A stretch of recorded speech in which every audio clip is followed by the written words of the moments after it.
一个农村的女厨师做菜得有多好吃，让总统都想尝一尝她的厨艺。商量菜谱的时候，更是把会议推迟了1个小时，从而把整个总统府的人急成了热锅蚂蚁。这个真人传记改编的故事发生在法国，身为厨师的凯瑟琳因擅长传统风味，在厨界小有名气，且深受当地人的喜爱。然而，她某天突然被朋友推荐去应聘一个重要的岗位，但此时被接走的凯瑟琳怎么都问不出事情的细节，只看出对方一副10万火急的样子。交通工具和对接人换了一遍又一遍，心中的不安全靠对朋友的承诺撑着。好不容易来到他们口中的艾丽舍宫，凯瑟琳还没喘匀气息，眼前的人这才告诉她是要给总统提供餐点。看到对方不像是在开玩笑，她深吸了一口气，说很荣幸有这个机会，但自己的手艺都是从母亲那学的简单家常菜，怕是难登大雅之堂。No。不料对方却高兴地表示，总统就是好这口。随后凯瑟琳又被另一个人领走了。男人一边带路一边介绍这座宫殿的情况，说这里的厨房由24人组成，每天提供200道菜品，厨具都是铜制的，大家收工后要花2个小时细心擦拭。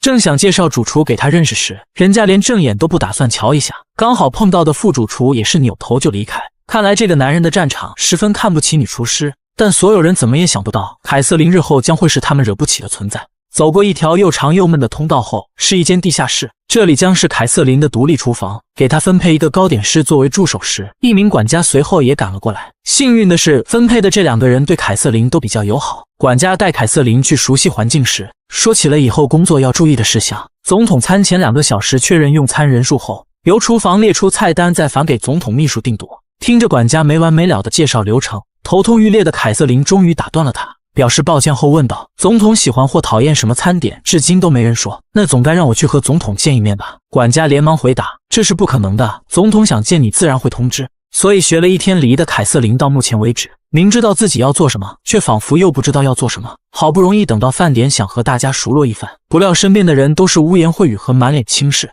被气饱的凯瑟琳随后便跟助手吐槽，说那帮人全是大男子主义，明摆着看不起女厨师担任重要的宴席，可不融洽的关系也将会带来不可避免的麻烦。这天收到通知要做6个人的餐点后，凯瑟琳连忙来到食材区挑选食材，在完全不清楚客人口味的情况下，她也非常注重这次发挥，一边搭配眼前的食材，一边讲述烹饪手法，这是她一直以来的习惯。管家想记录的更详细时，凯瑟琳连食材的产地都介绍了一遍，因为这方面也是她的爱好。整理好所有的食材后，2人也开始了紧张的制作。但凯瑟琳现在还需要一块绿布操作一道工序，于是便让助手去主厨房那边借。听到要用绿布做包心卷心菜，对方一番嘲笑的话随口就说了出来。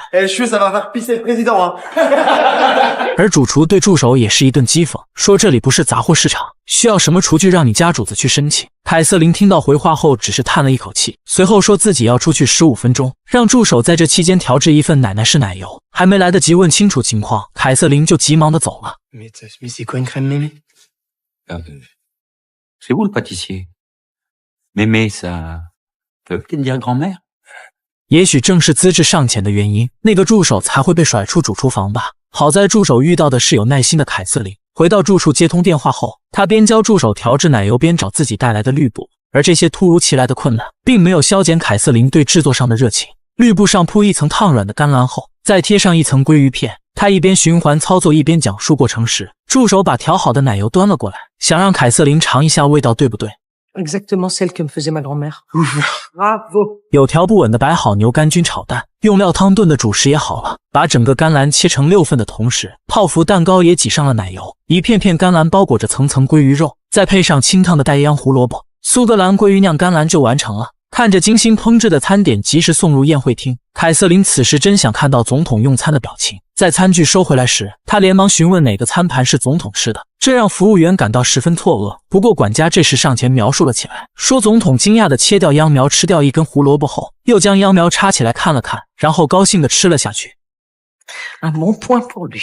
这次试探性做出的菜肴，不仅让凯瑟琳胜任了私人主厨的职位，还被他感知到了总统的喜好。第2次尝试时，他做了酥皮包牛里脊、开心果牛轧糖馅饼，一道道会心并努力制作的菜肴，很快便得到了总统的肯定。于是总统在一次出门前腾出了10分钟，想和自己的私人厨师见面聊聊。所有官员和随从被通知后瞬间慌了，当即把原定的会议和出行都往后推了10分钟。而此时的凯瑟琳向总统表示，希望能得到一个方向，自己才好确定做哪种菜肴。总统真诚地说，只要简单就好。以往那些精雕细琢的菜品，都是自己讨厌且没有意义的装饰。有时那些为了好看的饰品，差点把自己送走了。À la fin, j'ai dû pondre une note écrite pour m'en débarrasser définitivement. Tenez, par exemple, j'ai adoré la brouillade au cèpe que vous m'avez faite le premier jour.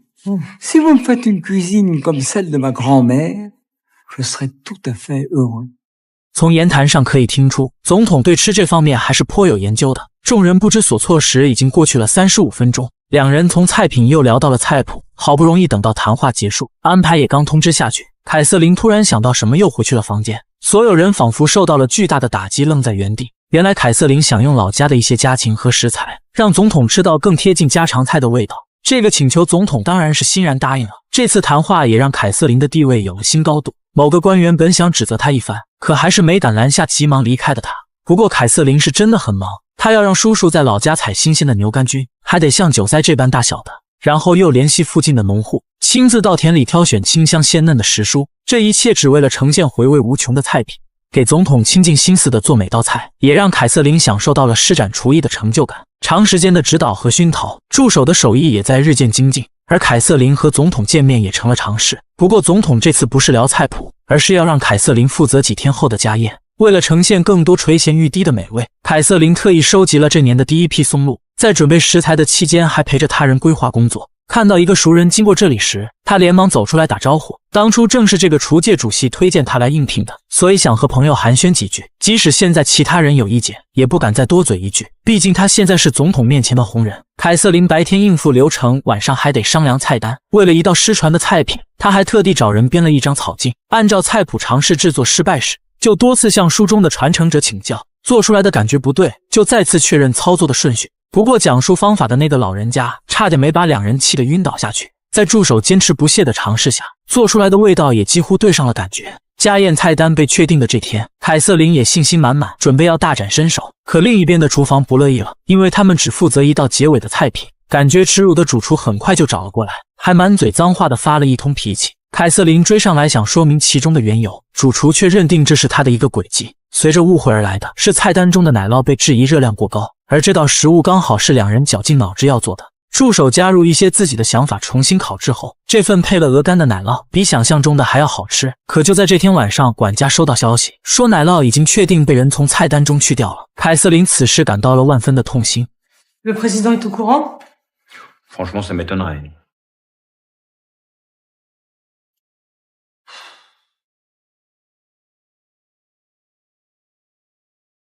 分享美食的热情突然被浇灭，凯瑟琳心里有种莫名的惋惜。不过隔天心情又恢复了开朗，还调侃两个过来的新帮手平时要叫她的全名，别跟着主厨房那边称呼她为杜巴里夫人，因为这名号在上世纪是国王的宠妃。Vous voyez ce que c'est, une favorite? Non, madame. C'est la maîtresse du roi. Sorte de putain. Bon, au travail, on s'y met là? 在准备充足的情况下，一道道菜肴也相继制作完成。当用餐结束，管家回来时，凯瑟琳想知道楼上的情况，管家表示没有听到什么评价，不过随后把他带到了总统面前。Je tenais à vous féliciter pour la tenue de ce déjeuner. Et le déjeuner a été l'occasion d'évoquer une foule de souvenirs d'enfance. Je m'en serais voulu de ne pas vous remercier. 总统当面说出的一番好评，让凯瑟琳深深感到了自豪。后来总统送给她珍藏的菜谱，更让她对生活充满了憧憬。可伴随赞扬和羡慕而来的是他人越来越强烈的嫉妒和敌意。因为追求上等的食材，凯瑟琳的支出远超了财政的预算，其中的托运和亲友帮助更被质疑为私心。接踵而至的是她的菜品被营养团队认为含质量太多。之后凯瑟琳列出的每张菜单都被否掉一大半。性格一向直来直去的她，终于来到了主厨房，打破这种紧张的氛围。Et si j'étais pas une femme, je t'aurais déjà foutu mon poing dans la gueule. 从一开始的难以相处到后来的孤立，凯瑟琳逐渐意识到，这个宫殿也是权力纷争的战场。而总统这晚独自来到地下厨房，是想借着嘴馋松露的理由，要跟凯瑟琳聊一下这几天发生的事。说知道他最近被人找麻烦，但自己同样也有对着干的人。L'adversité.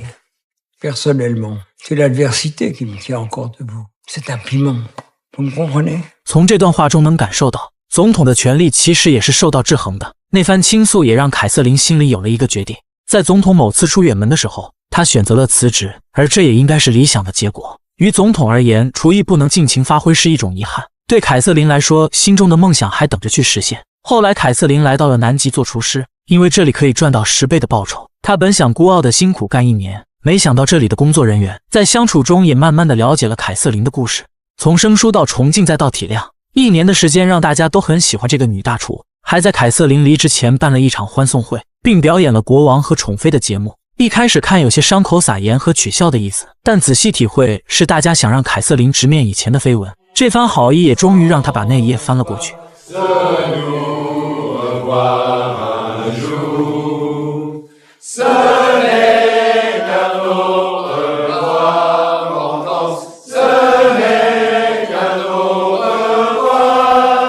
而他的梦想是在新西兰拥有一块种植园，以此来继续追求自己的美食事业。他知道自己想过怎样的生活，才会做出令人难忘的菜肴。心中有梦，何惧艰难？洋溢着热情追逐梦想和施展才华的一路上，散发的光芒不仅照亮了他人，自己在前进的路途中也不会感到迷茫。让我们一起加油吧！